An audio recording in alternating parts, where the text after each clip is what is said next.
Hello, hello. Welcome to the Telescope Show. We laugh, we discover God, and we totally nerd out. Hope you're doing well today. Thanks so much for listening. My name is Matthew Seipel-Anderson. And I am Katie Seipel-Anderson. And today we are talking about the Halo TV series. We'll share our thoughts about the show, and we'll share some tips to help you avoid losing your humanity. Ba, ba, ba, ba, ba. We like having our humanity. Yes, it's a good thing. So we are actually debuting a brand new segment today in lieu of the news, and we are calling this Did You Know? A little fun thing here. This actually came up because my son and my mom like to play this game with each other, actually, where they tell each other, did you know this, this, and this? Because they both are like information geeks, and so they really like information. And they like to share with each other. It's kind of a cute thing. So, did you know that Moon Knight is out today, March 30th? Yeah, that's exciting. And Morbius will be out on Thursday, April 1st. So, a few new fun things coming out. Do you think it's really coming out on April 1st? Or do you think they're going to be like, just kidding? That would be pretty funny. Or they release like a spoof one or something. Well, also, the Telescope Show will be at the Milwaukee Comic-Con on April 9th at the Milwaukee State Fairgrounds. So if you live in the area, come on out and say hello in person. That'll be fun. Even if you don't live in the area and you just think Milwaukee would be a fun area to travel to, come check it out. It'd be fun to say hi. Did you know that Matt is now a chaplain, officially with the Assemblies of God? I am a chaplain to the nerd world. Which is kind of cool. Yeah, that's fun. So I'm looking forward to getting out, being around people, and we're actually partnering, or maybe promoting is a better word, but promoting the services of this ministry called City on a Hill, which is a ministry in Milwaukee, and they offer all kinds of emergency services, training services, training programs for kids, teenagers, and parents. They work with a lot of people in poverty. It's a great organization, but it's a great place also to point people to who have needs. And so if I meet people at this convention who have needs, it's great to have a resource. A local resource to be able to get help. So there we go. All right, but let's stop talking about me and let's get on with talking about Halo.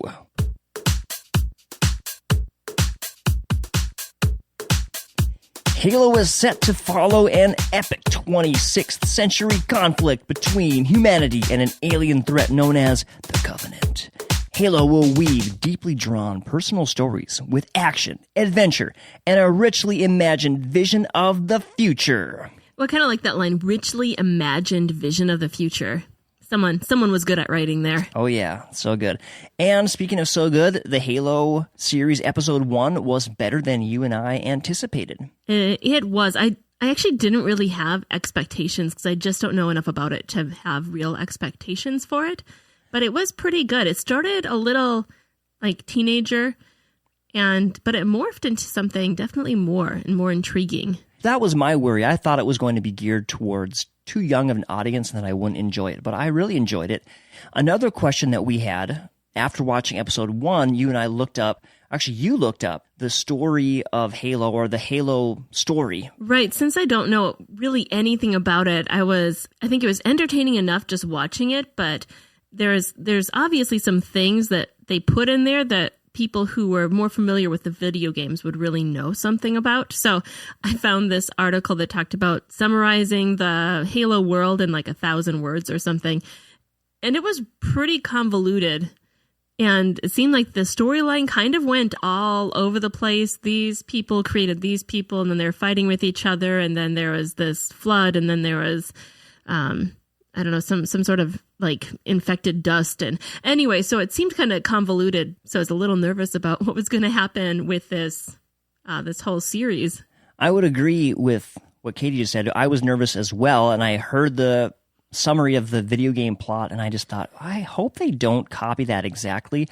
Thankfully, it sounds like they're not going to. I found a quote goes, executive producer Kiki Wolfkill revealed that the series is a standalone story that takes place within its own silver timeline, and that is inspired by the game franchise rather than a continuation, adaptation, or prequel.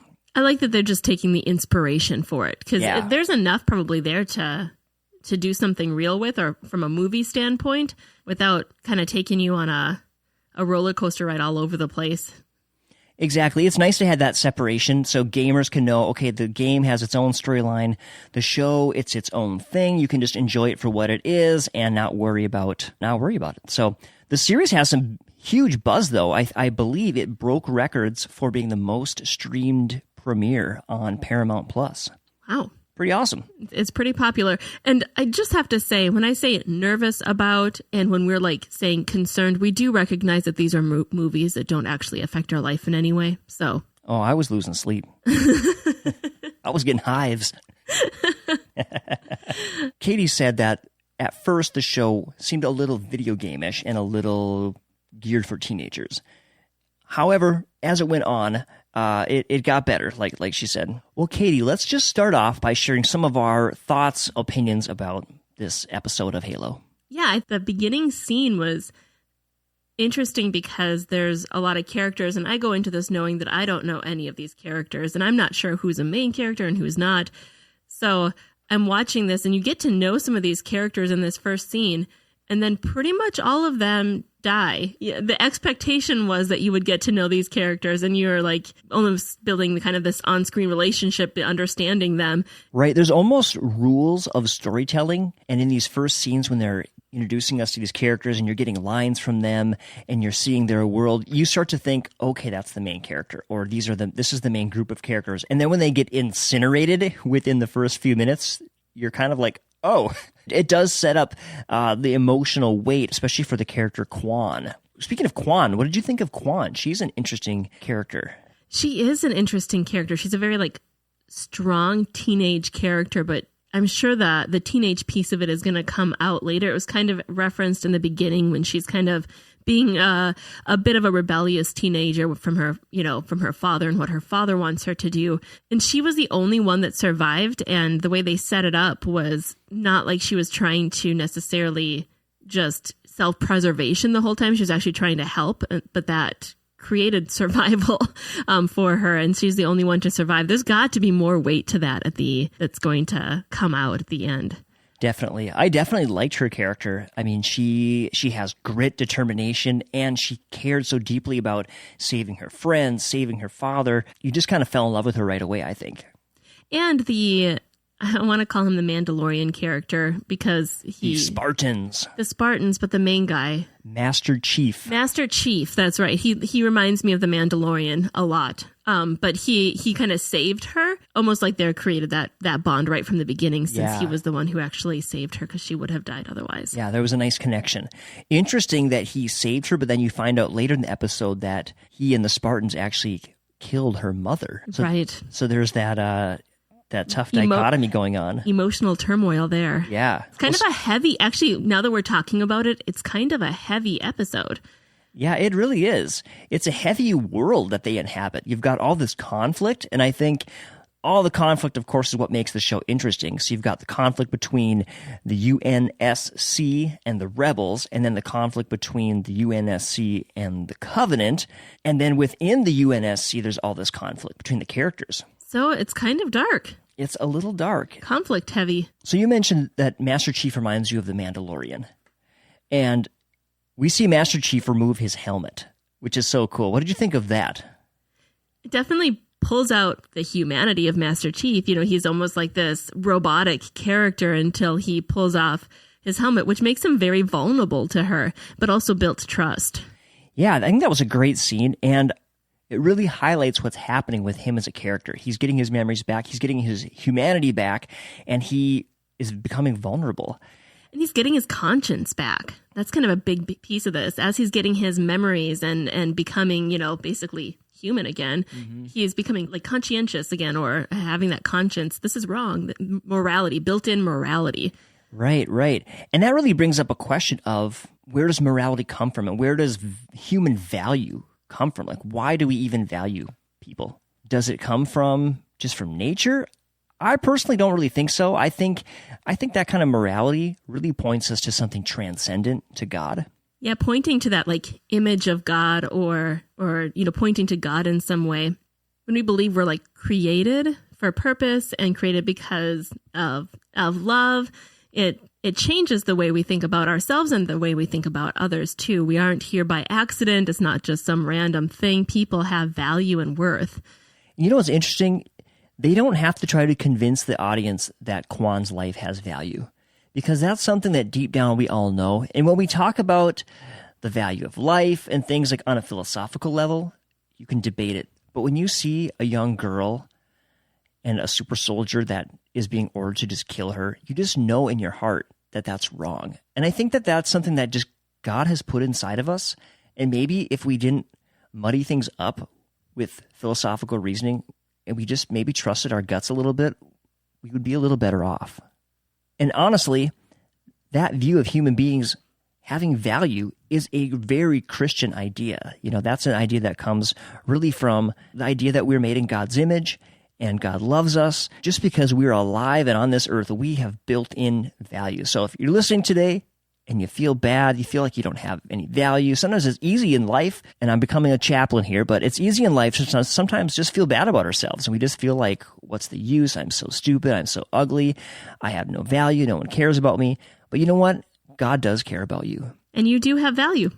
Built in. Just because you're here, you matter. And, you know, this whole theme of regaining your humanity, it is a very sci-fi theme. I mean, I think of like Commander Data and 7 of 9 and Star Trek went through a similar thing. So I'm really curious to see where his story goes and how he develops. I also have some questions. Questions and maybe some predictions. So my number one question is, will Dr. Kathleen Elizabeth, who's the lady in the white lab coat, will she turn on Master Chief, or will she continue to protect him? Also, I mean, I've got the question of what's going to happen with that artifact, and what is that? Why was it when he touched that things happened and it like ended up powering their ship? And, you know, that's going to be a key piece of this. Right. So there's a lot that's going to be unpacked, and I'm really excited to see what happens. Here's another question. Will the other Spartans gain their memories? Do you have a prediction on that one? Ooh, you know, they almost set it up where that could be a possibility, just because they were like, the order is to actually protect our commander here. And so they were almost there like in solidarity with their commander, who was kind of going off the path that the UNSC had laid for him. So I think that could be a possibility, but really I have a hard time making any predictions with this because this is pretty new to me and it's can kind of go anywhere. All right, I'm going to be bold. I'm going to make a prediction, and I might fall flat on my face. Ooh. I predict that the two scientist ladies are going to come together along with Master Chief's AI assistant and the other Spartans, and they're going to be like a little team with Master Chief. But what's going to happen with that weird clone character? Based on what I was reading, I'm wondering if she's Cortana? Yes, that's it. I think she is Cortana, who is like a artificial intelligence that's going to assist Master Chief. And she's played by the woman who did the voice acting in the video games. Oh, interesting. Yeah, so longtime fans will know her voice. That's cool. Yeah.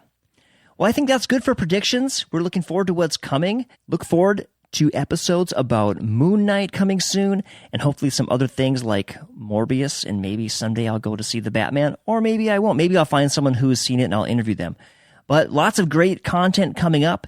Please help us out by liking, sharing, subscribing to the show. Let us know if you have something you'd really like us to touch on, too, because there's so much out there. It's hard to choose. Right, and a great way to do that would be to go and find us on Facebook and join our group, The Telescope Show, or email us at thetelescopeshow@icloud.com. All right, y'all, we're going to sign off here. Love y'all. Take care. God bless. Bye-bye.